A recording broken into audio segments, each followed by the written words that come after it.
Lo tenemos en el aire al ex senador Mario Cimadevilla, dirigente histórico de la UCR provincial, bueno, ha tenido cargos partidarios también en la UCR nacional, con ansias de volver a ser senador, peleando la interna de Cambiemos en este caso, de Juntos por el Cambio se llaman ahora. ¿Qué tal? Buen día, Cimadevilla, ¿cómo le va? Santiago Costa lo saluda. ¿Qué tal? ¿Cómo le va, Santiago? Me hicieron acordar, hablando de cintura, de un gran jugador como Bochini también. Qué grande, el Bocha, tal cual. Ídolo de Diego Maradona. Bueno, de Diego ni hablemos, ¿no? O sea que usted es independiente. Ah. Así es, ¿Cómo le va? El equipo que más satisfacción le ha dado al fútbol argentino. Pero yo soy de Racing, Cimadevilla, no podemos ponernos de acuerdo. Eso podríamos discutirlo en otro ámbito, porque yo creo que ya está, el Rey de Copa ya quedó ahí atrás. ¿O no? Pero sigue siendo rey. ¿Qué le vamos a hacer? Sí, Rey sí, bueno, está bien. Pero sigue atrás. Ahora Boca. Estamos hablando de todos grandes equipos y que le han dado satisfacciones al fútbol argentino.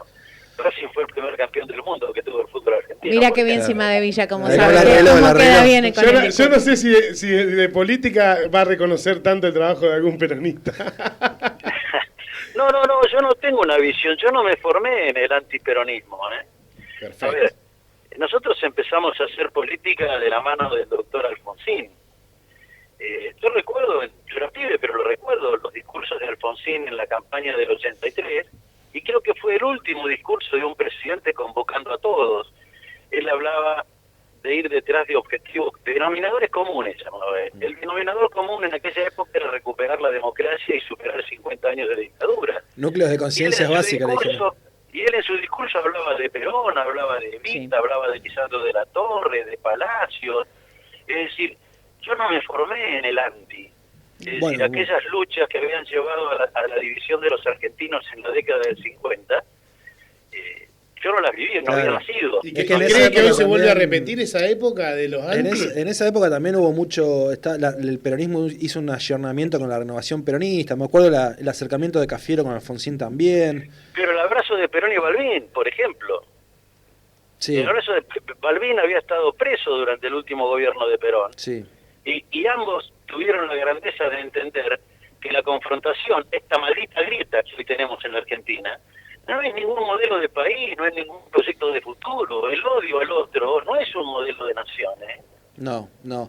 Bueno, hablando del campeonato y la Copa, le queríamos preguntar un poco por la campaña de acá. Usted está haciendo una campaña muy interesante por redes sociales, un poquito más adelante vamos a preguntarle sobre eso.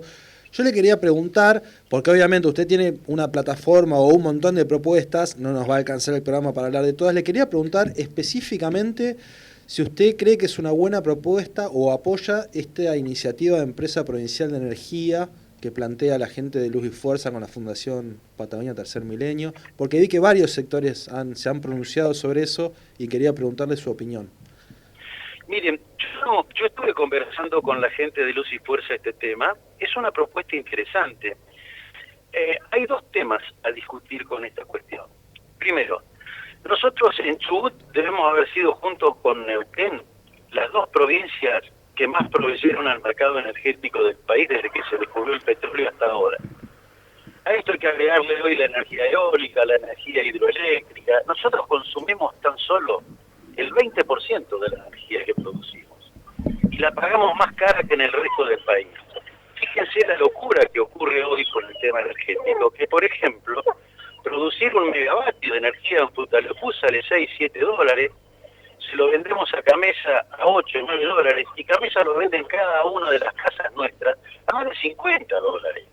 O sea, un recurso del Estado, hoy administrado de esta manera, con este proceso privatizador que hubo durante el menemismo, lleva a que nosotros estemos pagando casi 10 veces más lo que cuesta la energía.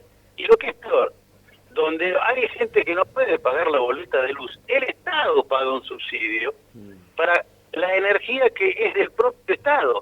Es decir, esto es una locura. Me parece que esta es la discusión central.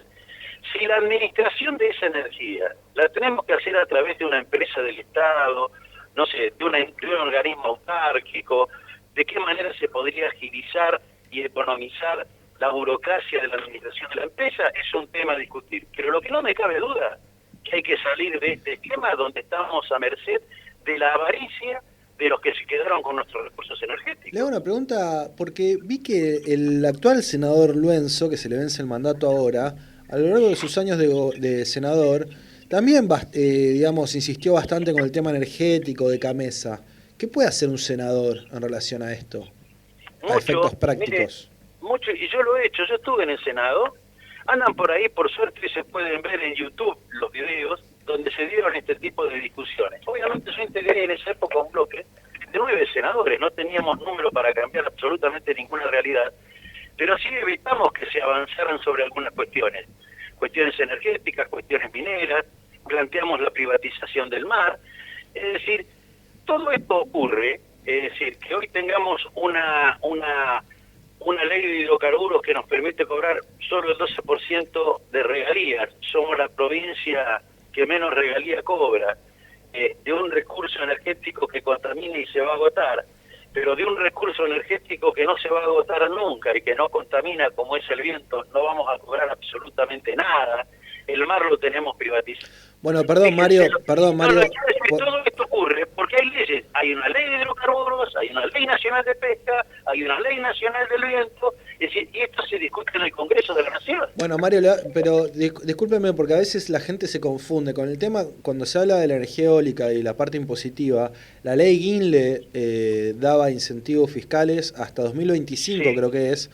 Sí. Y eso a veces no se le recuerda a la gente, como que es parte de un proceso de incentivo, ¿no? Pero que bueno, que a partir de 2025 se va a cobrar normalmente, ¿o no? No, pero acá estamos hablando de otras cosas que van más. A mí no me parece mal si usted quiere desarrollar una industria o una actividad. De hecho, siempre se ha hecho, siempre se la ha fomentado impositivamente. En Chubut hemos tenido parques industriales, textiles, sobre la base de exenciones impositivas. Lo que ocurre es que después, cuando se dan las concesiones eólicas, a ustedes le garantizan al que se quedó con el parque eólico un precio del megavatio que está por encima de lo que sale producirlo, y no permiten que las provincias, por un recurso natural de las provincias, como es el petróleo, por el que cobramos regalías, por ejemplo, pueda la provincia percibir ningún tipo de beneficio.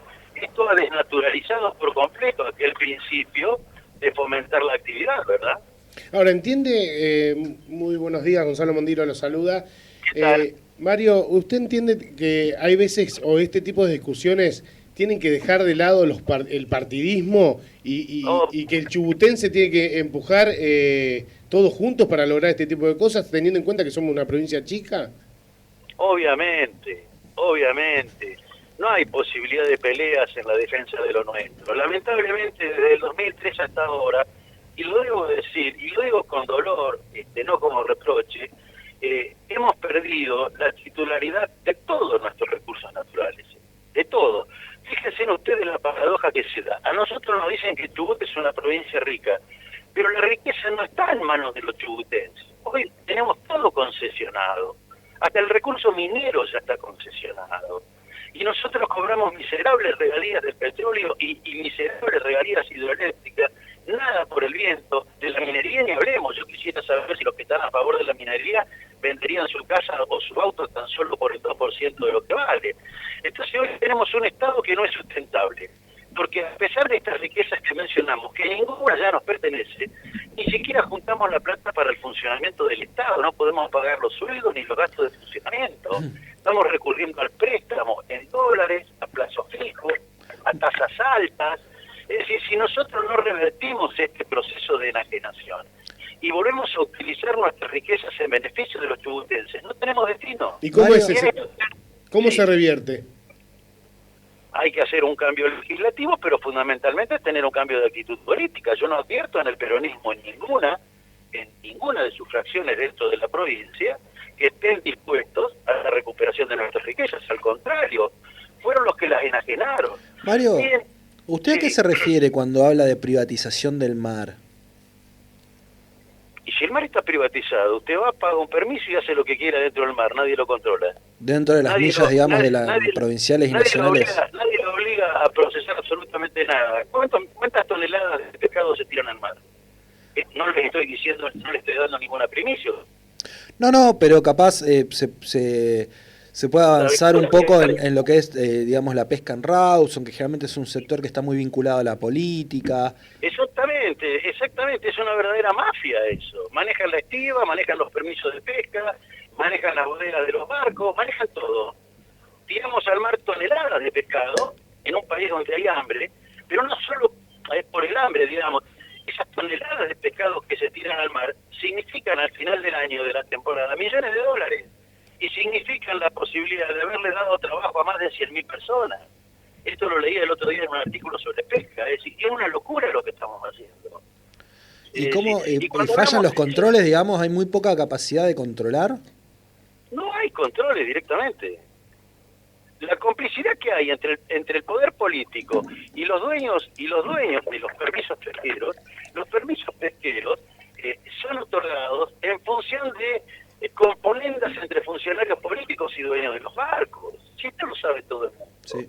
No les estoy dando una primicia. No. Y ahora, por ejemplo, que Comodoro y Camarones... Eso es otra cosa. A ver, y usted que hace política hace mucho tiempo y conoce, digamos, sabe... ¿Cómo se hace para desarmar algo así? Porque a veces se agranda la mesa, se achica la mesa a fin de poder destrabar algún tipo de núcleo duro, ¿no? No sé si me explico. ¿Cómo se desarticula? Mire, a ver, yo puedo ser pasible de muchas críticas, menos de una, que yo haya cambiado mis posiciones sobre estos temas. Siempre dije exactamente lo mismo. Cuando se empezó con la enajenación de nuestros recursos, que fue el famoso contrato con Panamérica, acuérdense lo que nosotros dijimos y la oposición férrea que hicimos y bueno, las campañas de desprestigio que se hicieron contra nosotros, ¿no? Sí. Pero fíjense ustedes, y les doy un ejemplo, era el yacimiento petrolero más grande del país. Hoy el señor Bulgeroni, dueño de la empresa Pan American Energy, es junto con el señor Roca de Letechín las dos fortunas más grandes de la Argentina. ¿Sabe qué compone la fortuna de Bulgeroni? El yacimiento petrolero más grande del país, de todos los chubutenses. Mario, déjeme No solo, pero fíjense, no le quiero decir para que se den cuenta, ese yacimiento fue a las manos de Bulgeroni, a los 2 años lo vendió a los chinos, ganó $10.000 millones, vendiendo propiedad de nuestros recursos y nosotros no vimos nada. Es decir, si quieren seguir haciendo locuras de este tipo, olvídense de que vamos a tener un Estado sustentable.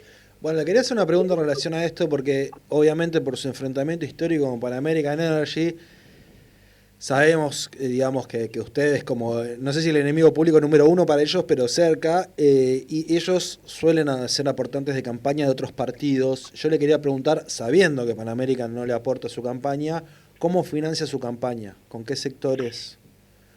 Mire, nosotros tenemos armado en toda la provincia alrededor de 100 y pico correligionarios que aportamos todos los meses. En función de eso vamos haciendo nuestra campaña. No le fuimos a pedir plata absolutamente a nadie. Solo con plata de afiliados. No tenemos compromisos de ese tipo, Bueno, está bien. Ahora, en este caso que hay una lista más del radicalismo, ¿se divide también con esa lista la que encabeza Don Garato, por ejemplo? Nosotros no tratamos de dividir a nadie, tratamos de aunar voluntades detrás de la defensa de lo nuestro. Mire, somos los únicos que estamos hablando de los problemas que tenemos en Chubut. Los demás, yo veo en la campaña, están metidos en la grieta. Lamentablemente en esta grieta, que volvemos a repetir, no hay ningún proyecto de país, ni un proyecto de nada. A ver, estamos como Venezuela, vamos hacia Venezuela. Cristina es la ladrona más grande del mundo. Macri es el otro ladrón más grande del mundo. Bueno, Macanudo, discutan todo lo que quieran, pero ¿qué vamos a hacer con lo nuestro? Y en el medio, eso, claro. Eso no se lo dice absolutamente nadie. Nosotros estamos tratando, como decimos en nuestro eslogan, de que los chubutenses abran los ojos y tratemos de hacerle entender por dónde pasan. Es claro que nuestros problemas. Es claro que digamos, la campaña de usted es propositiva, plantea ejes de digamos, una agenda. Ahora yo le pregunto, esta división del radicalismo entre la lista de usted y la de Don Garato, ¿no es funcional a la lista del PRO? Mire, en todo caso serán funcionales ellos al PRO porque tienen muchas similitudes. Además, convengamos algo.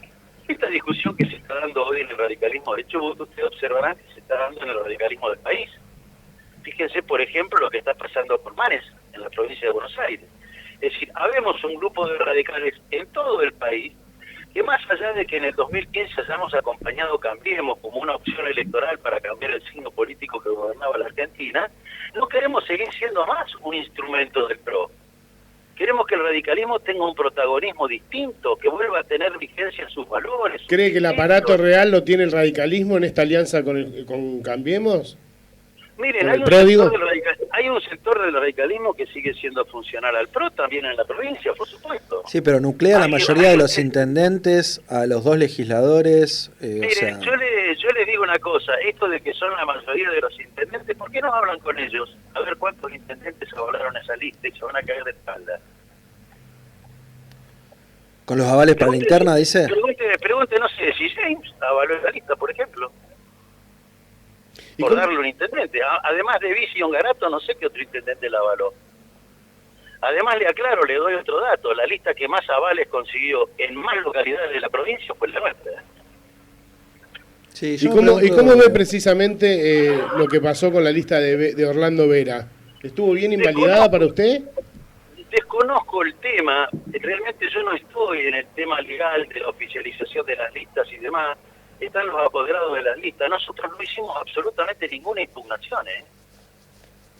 La impugnación la hizo la lista que encabeza Mena y Ongarato. Nosotros no hicimos absolutamente ninguna impugnación. Por mí que compitan, yo no tengo problema. Es decir, usted si quiere llegar a algo tiene que ganarle a todos, ¿no? En la cancha se ven los pingos, dicen. En la cancha se ven los pingos, así es.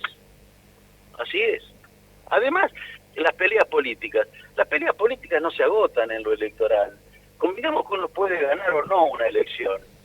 El radicalismo perdió muchas elecciones, desde el año 30 hasta el año 63, el año 30 que echaron Irigoyen, hasta el año 63, que asumió el doctor Ilia, el radicalismo no ganó ninguna elección, pero sus luchas políticas permitieron preservar las libertades públicas, por ejemplo. La del 63 fue dudosa igual también. ¿Cuál? La del 63 fue dudosa también. ¿Por qué? Y porque estaba el peronismo proscripto.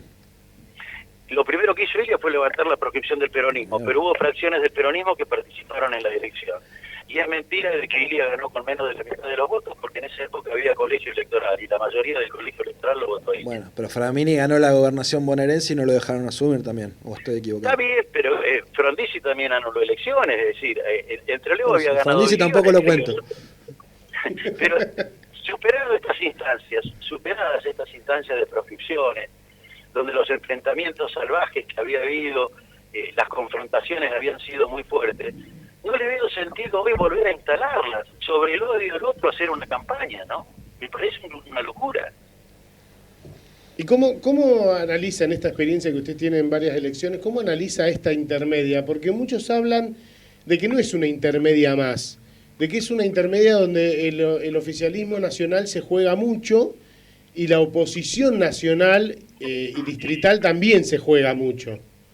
Miren, esta ley de internas abiertas y simultáneas y obligatorias es una interna que hizo el peronismo para evitar las internas dentro de su propio partido. La verdad es esa. Yo participo más de la idea de que los candidatos deben ser elegidos por los partidos, ¿no? Porque participo también de la idea de que deben ser los partidos los que hagan las propuestas, ¿verdad? ¿Cree que por eso hoy un partido es más un sello o una herramienta electoral que un lugar de discusión? Sin duda, mire, hoy los partidos se dedican a contratar consultores caros a ver qué tienen que decir en las elecciones. Hablando de eso. Usted que está en la más fina a nivel nacional, ¿puede haber una recomposición de poder entre hacia el interior de Juntos por el Cambio, entre el radicalismo y el PRO? Le pregunto porque yo no tengo muy claro a nivel nacional cuántas bancas se juega cada partido, si puede llegar a quedar un poco más parda o el radicalismo estar un poco más... No tengo en este momento presente eso, pero va a ser clave la elección de la provincia de Buenos Aires, Córdoba y Santa Fe y Mendoza. Claro. Que son los que más aportan. A nivel diputado, dice usted. Si ganara Manes la elección a diputado nacional, sin duda ahí hay un aumento de bancas de la UCR. Sí, ¿no? Está bien. Hablando de las consultoras, ¿qué opinión tiene de la incorporación de Daniel Taito dentro de las campañas del radicalismo? No, bueno, hay un sector del radicalismo que ha sido cooptado por el dasnevismo de nuevo, ¿no? Ustedes no se olviden que cuando vino Dasneve fundó el PROECH, aquel partido que lo hizo con todos los intendentes que habían ganado la intendencia con la lista 3, Lago de Río Pico, Pichiñán, Saitunes de Teca. Hubo un proceso de cooptación del dasnevismo hacia muchos dirigentes radicales. Cambareri, soy presidente presidente del Tusoto, Gustavo Di Benedetto, terminó siendo funcionario de las Neves, y ahora veo que hay un sector del radicalismo que sigue los lineamientos políticos del dasnevismo a través de Daniel Igual Cairo, pareciera, puede ser lo que usted dice del dasnevismo, pero a mí me da la sensación de que está más ligado.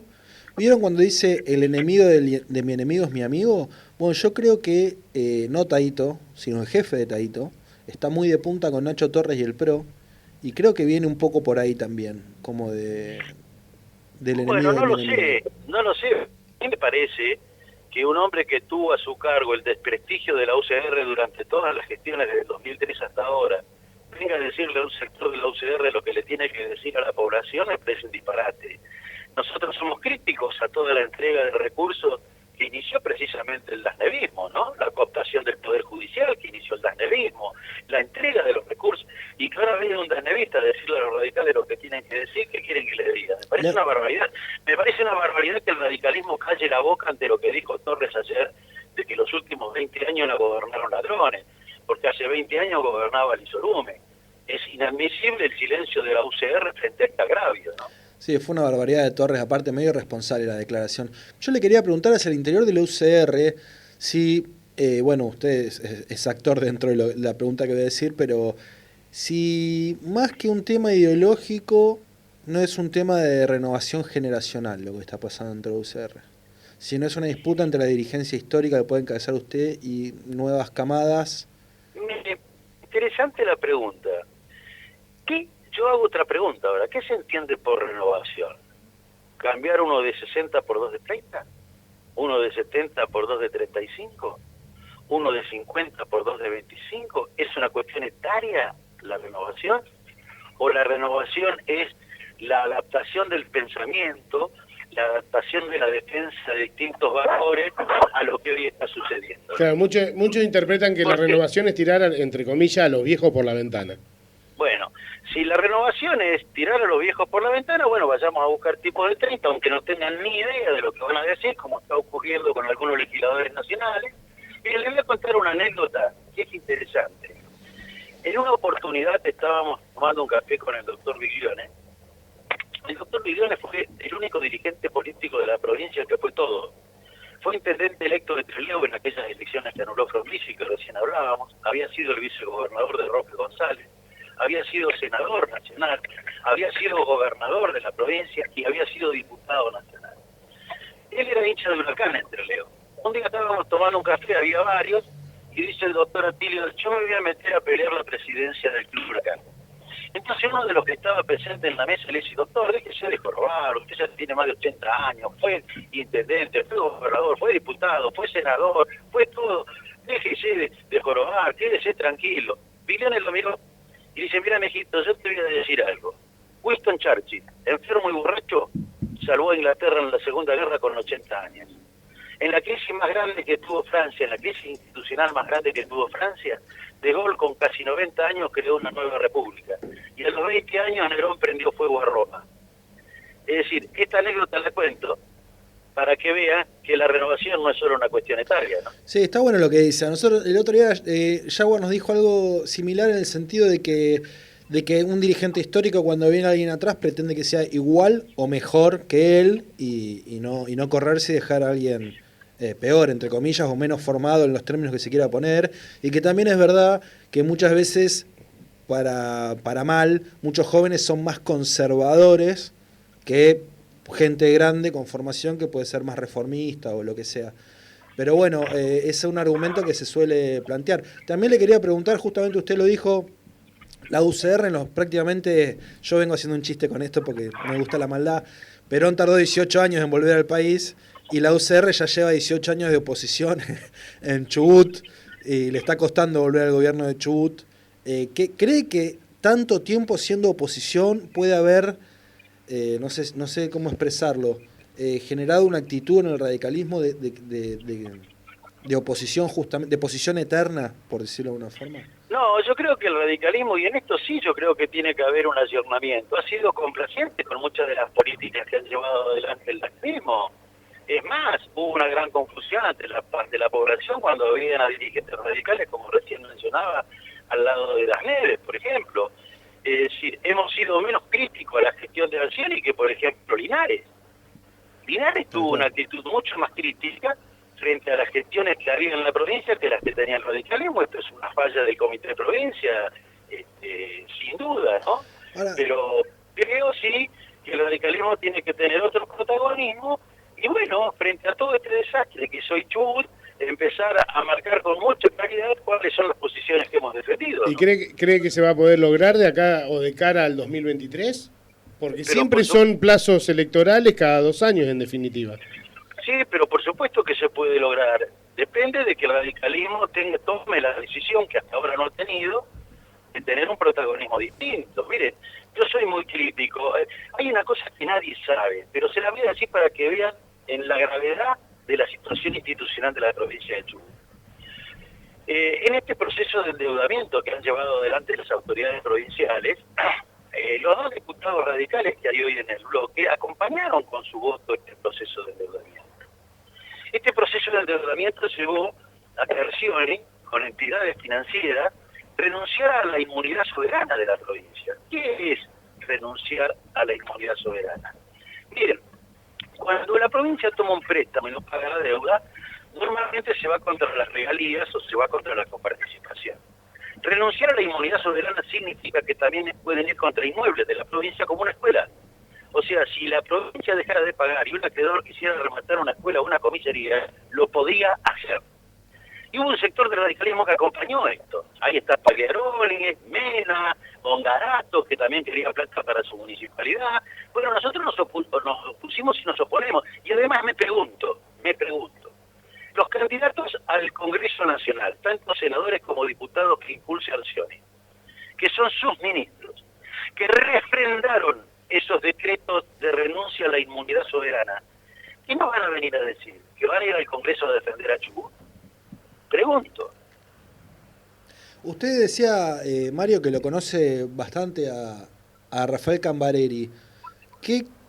¿Cuál cree que sea la influencia de Cambareri en Arcioni políticamente? ¿Cree que medio lo guía en un punto? Y mire, yo tengo que entender que sí, el partido que ellos tienen lo preside Cambareri, sigue siendo uno de sus principales consultores políticos. Yo no participo de las reuniones de las charlas, pero veo sí que su consejo es requerido muy seguido, ¿no? Bueno, gracias Mario, le deseamos la mejor de las suertes en la interna. Estamos hablando con el ex senador Mario Cimadevilla, que aspira de nuevo a hacerlo.